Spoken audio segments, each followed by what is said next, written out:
નમસ્કાર મિત્રો, સ્વાગત છે ફરી એકવાર તમારું આજના વિડીયોમાં। તો આજના વિડીયોમાં આપણે વાત કરશું કે આજથી બદલાયા યુપીઆઈ પેમેન્ટના નિયમો, જે ગૂગલ પે છે, ફોનપે છે, પેટીએમ છે। જો તમે પણ આ ત્રણેય એપ્લિકેશનથી યુપીઆઈ કરો છો, આ વિડીયો તમારા માટે ખૂબ જ જાણકારી ઉપયોગી રહેવાનો છે। તો આ વિડીયોને છેલ્લે સુધી જોજો અને વિડીયોને એક લાઇક પણ કરી દેજો અને તમારા મિત્રો સુધી શેર પણ કરી દેજો। તો હવે શું છે આ વિડીયોમાં, શું આ નવી અપડેટ છે તે જાણીએ આપણે।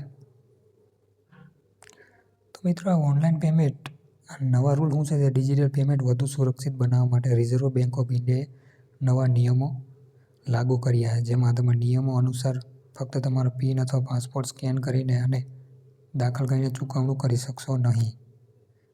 તો હવે અહીંયા રૂલ નંબર 1 આપણે નીચે જોઈએ, જેમાં ઓનલાઈન પેમેન્ટ ન્યૂ રૂલ જે છે 1 એપ્રિલથી, એટલે કે આજથી જો તમે ફોનપે, ગૂગલ પે, પેટીએમ અથવા અન્ય કોઈપણ ચૂકવણી એપ્લિકેશનનો ઉપયોગ કરીને ઓનલાઈન ચૂકવણી કરો છો તો તમે નોંધપાત્ર ફેરફારો જોવા મળશે, જેમાં Reserve Bank of India digital ચૂકવણીને વધુ સુરક્ષિત બનાવવા માટે નવા નિયમો લાગુ કર્યા। આ નવા નિયમો ફક્ત તમારા પિન અથવા પાસપોર્ટને સ્કેન કરીને ચૂકવણી કરી શકાશે નહીં।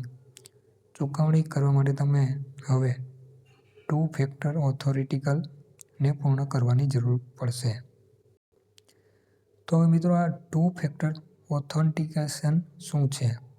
તો આ એક રિઝર્વ બેંક સાયબર છેતરપિંડી અને ડિજિટલ કૌભાંડ જેવા છેતરપિંડી લોકોથી બચાવવા માટેના નિયમો લાગુ કર્યા છે। આ નિયમો હેઠળ ફક્ત પિન દાખલ કરીને ચૂકવણી કરવામાં આવશે નહીં।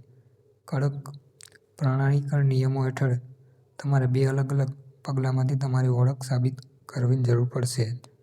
તમારા પિન ઉપરાંત તમારે one time password, OTP, biometric ચકાસણી અથવા ઉપકરણ આધારિત પ્રમાણીકરણ પૂર્ણ કરવાની જરૂર થશે।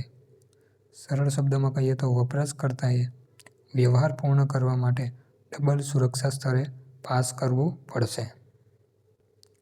હવે મિત્રો, 1 એપ્રિલથી ઓનલાઈન ચૂકવણી કેવી રીતે કાર્ય કરશે? તો એમાં 1 એપ્રિલથી ઓનલાઈન ચૂકવણી માટે ડબલ સુરક્ષા સ્તરની જરૂર પડશે। પહેલા પગલામાં તમારે પ્રીસેટ પિન અથવા પાસવર્ડ દાખલ કરવો પડશે। ત્યાર પછી બીજા સ્તરમાં નવી પ્રમાણીકરણ પ્રક્રિયા એટલે કે ઓટીપી, ફિંગરપ્રિન્ટ અથવા ફેસ સ્કેનની જરૂર પડશે। ત્યાર પછી તમારે ચૂકવણી કરવા માટે તમે જે ફોનનો ઉપયોગ કરી રહ્યા છો તેને પ્રમાણિત કરવાની પણ જરૂર પડશે।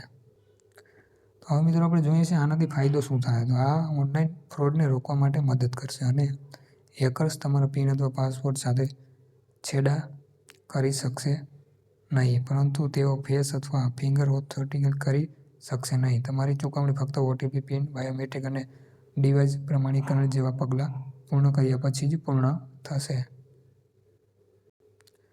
તો મિત્રો, આ હતા નવા નિયમો યુપીઆઈના, જે મેં તમને જણાવ્યા। તમને વિડીયો ગમ્યો તો એક લાઇક કરી દેજો અને ચેનલને સબસ્ક્રાઈબ પણ કરી દેજો।